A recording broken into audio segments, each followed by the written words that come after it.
Uma pessoa morreu e 3 ficaram feridas em um desabamento de um prédio que aconteceu na madrugada desta quarta-feira em Belo Horizonte. O prédio de 5 andares que desabou sob uma residência no bairro Planalto, em Belo Horizonte, era uma edificação nova e estava em fase de acabamento. O chamado feito ao Corpo de Bombeiros aconteceu por volta das 4h50 da manhã. 2 famílias moravam no apartamento, uma no térreo e outra no último andar. Apenas uma estava no local durante o acidente. Uma idosa que estava no prédio que desabou foi encontrada sem vida. Outras 3 pessoas, todas da mesma família, foram retiradas dos escombros em segurança. O Corpo de Bombeiros, junto com o SAMU, trabalharam no socorro das vítimas. A Defesa Civil esteve no local para avaliar a estrutura do prédio após o desabamento. A CEMIG também esteve presente para desligar a energia no espaço afetado. Pedro Bonenberg já está aqui comigo também para falar sobre essa situação. Pedro, uma situação, claro, lamentável. Você esteve no local hoje cedo. Que tristeza, né, para essa família. Quais atualizações você traz neste momento?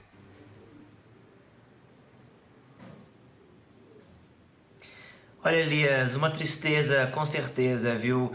Olha, a Polícia Civil de Minas Gerais está investigando esse caso para entender quais as causas desse desabamento. Eu quero destacar primeiramente para o nosso espectador, Elias, que apesar de nós termos registrado bastante chuva no estado aqui hoje em Minas Gerais, no momento dessa queda desse prédio não chovia aqui na capital mineira. Só choveu muito depois, já à tarde, mas na madrugada, quando aconteceu a queda, por volta de 4, 5 horas da manhã, não chovia aqui na capital. Então a autoridade já descarta a possibilidade de que algum fenômeno meteorológico tenha influenciado.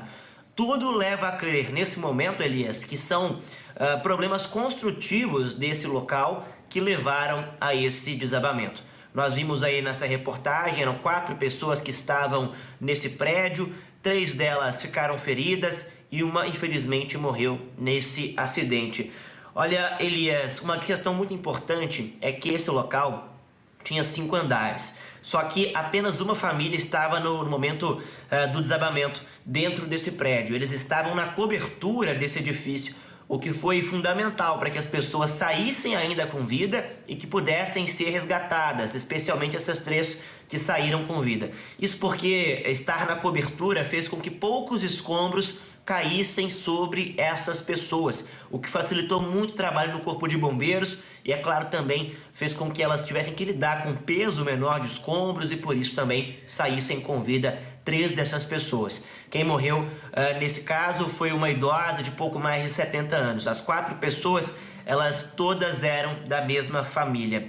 Olha, Elias, segundo vizinhos que eu ouvi hoje aqui nesse local do acidente, esse local ele era uma casa. E há cerca de 8 anos, as pessoas que eram proprietárias desse imóvel, que são proprietárias, começaram a erguer pavimentos. Então foi sendo construído um prédio em cima de uma casa, até que ele chegasse ao 5º andar, que é o tamanho desse prédio. Isso pode ter também contribuído, de alguma forma, para a queda desse prédio. A Polícia Civil, reforça e investiga essa situação aqui no momento. Mas fato é que nós já sabemos, por informações da Prefeitura e de outros órgãos da cidade, que esse prédio tinha um histórico de problemas dentro dessa construção. A construção chegou a ser interrompida, embargada pela Prefeitura por falta de licenciamento nos últimos anos. Em 2016 foi feito isso. Em 2020 a Prefeitura constatou que tinha pessoas morando lá, o que não era autorizado pela Prefeitura por não ter aquele licenciamento para moradia, aquele documento chamado como habite-se. Então isso já é um fato. As pessoas que estavam lá morando agora não poderiam estar naquele local morando. Havia apenas nesse momento uma autorização para construção e não para moradia. Bom, Elias, agora a Defesa Civil fez também aqui hoje uma análise nas casas ao redor. Destaca o seguinte, que esse edifício, esse prédio de 5 andares, ele caiu numa casa de vizinhos, destruiu praticamente toda a casa dos vizinhos, mas felizmente as pessoas estavam viajando, não tinha ninguém nessa casa ao lado e por isso não houve mortes ou feridos dessa família que mora ao redor ali nesse entorno dessa casa. O Conselho de Engenharia também de Minas Gerais já afirmou em nota que havia fiscalizado essa construção anteriormente, no ano passado, identificou alguns problemas também. Fato é que já havia um histórico de problemas. A gente tem informação de que não havia autorização para que as pessoas morassem nesse momento naquele prédio. Agora, Polícia Civil, Defesa Civil, o próprio CREA e outros órgãos estão investigando esse caso. Mas a tragédia, infelizmente, aconteceu, mas por um lado não foi tão grave quanto poderia ser. Isso porque vizinhos não estavam na casa ao lado e das 4 pessoas que estavam no prédio, 3 conseguiram sair com vida. Elias.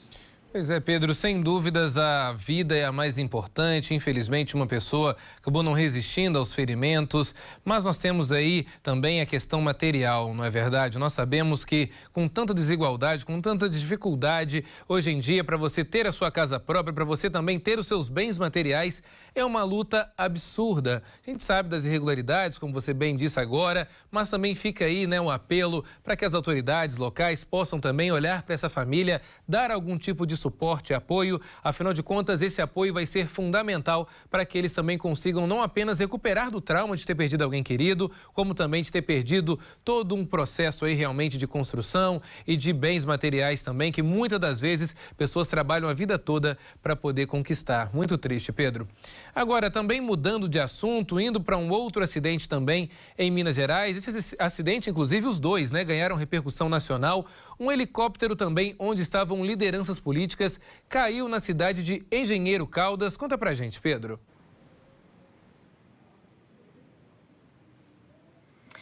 Pois é, Elias, caso aconteceu no Vale do Rio Doce, hoje à tarde, um grande susto. Olha, quem estava a bordo desse helicóptero era o deputado federal e candidato à reeleição Hercílio Coelho Diniz, do MDB. Além dele, o coordenador da campanha e também vice-prefeito de Governador Valadares, David Barroso, e o locutor Luciano Viana, além do piloto, é claro, desse helicóptero. Eles estavam a caminho de cidades ali da região do Vale do Rio Doce, onde o deputado federal faria agendas da campanha, cumpriria agendas da campanha. Entre essas agendas, uma carreata que aconteceria com apoiadores ali na região. E quando eles estavam chegando na cidade de Engenheiro Caldas, Elias, onde aconteceu esse acidente, o helicóptero, na hora do pouso, acabou batendo em um fio de alta tensão e, por causa disso, perdeu o equilíbrio. O piloto perdeu, então, o controle da aeronave, que acabou caindo em um campo ali, uma área descampada, onde estava sendo feito esse pouso. Olha, um susto muito grande, as imagens impressionaram, ganharam repercussão nacional. Felizmente não houve ferimentos graves, Elias. A informação que nós temos é que essas pessoas que estavam a bordo conseguiram inclusive sair caminhando, correndo do helicóptero até para evitar o risco de uma explosão, e conseguiram sair rapidamente. Rapidamente o SAMU esteve também no local buscando essas pessoas, encaminhou para um hospital da região, o Hospital Bom Samaritano, onde essas pessoas foram atendidas. E a informação que nós temos nesse momento é de que essas pessoas que estavam a bordo do helicóptero não tiveram ferimentos graves, apenas ferimentos leves. Estão sendo acompanhadas por equipes de saúde, equipes médicas que fazem exames e, é claro, acompanham todo esse quadro clínico nesse momento. Olha, Elias, a gente teve uma nota aqui também da empresa responsável por essa aeronave, por esse transporte pelo helicóptero, a Rotorfly Táxi Aéreo. A empresa disse em nota que informou, inclusive, que a aeronave encontra-se regular dentro das regras das autoridades aéreas. Disse que todas as manutenções foram devidamente realizadas, com autorizações de voo exigidas pela ANAC. O que deve acontecer a partir de agora, Elias, é que nós teremos o CENIPA, o Centro Nacional de Investigações desses Acidentes Aéreos. Ele deve investigar a partir de agora, com base em informações desses vídeos já feitos, informações também da própria aeronave, o que pode ter acontecido. O CENIPA faz uma investigação que ela é preventiva, para entender o que causou esse acidente, para que outros acidentes semelhantes não aconteçam dentro desse tipo de transporte aéreo. É claro, um susto muito grande, mas reforço, dos 4 passageiros, felizmente, ninguém morreu. e as pessoas que estavam a bordo tiveram apenas ferimentos leves, foram encaminhadas para hospitais da região. Só reforçando os passageiros, o deputado federal e candidato à reeleição Hercílio Coelho Diniz, além do coordenador de campanha e vice-prefeito de Governador Valadares, David Barroso, e o locutor Luciano Viana, além do piloto da aeronave, Fabiano Rufino. A aeronave bateu no fio de alta tensão, acabou não conseguindo pousar da forma que deveria, mas felizmente, apesar desse susto, Elias, ninguém ficou gravemente ferido. Elias. Pois é, Pedro, e a gente também espera aí uma boa recuperação a todos os envolvidos. Um milagre, não é verdade? Afinal de contas, como a gente viu nas imagens aí, realmente o helicóptero ficou totalmente destruído. Pedro, obrigado pelas informações. Daqui a pouquinho eu volto a te chamar.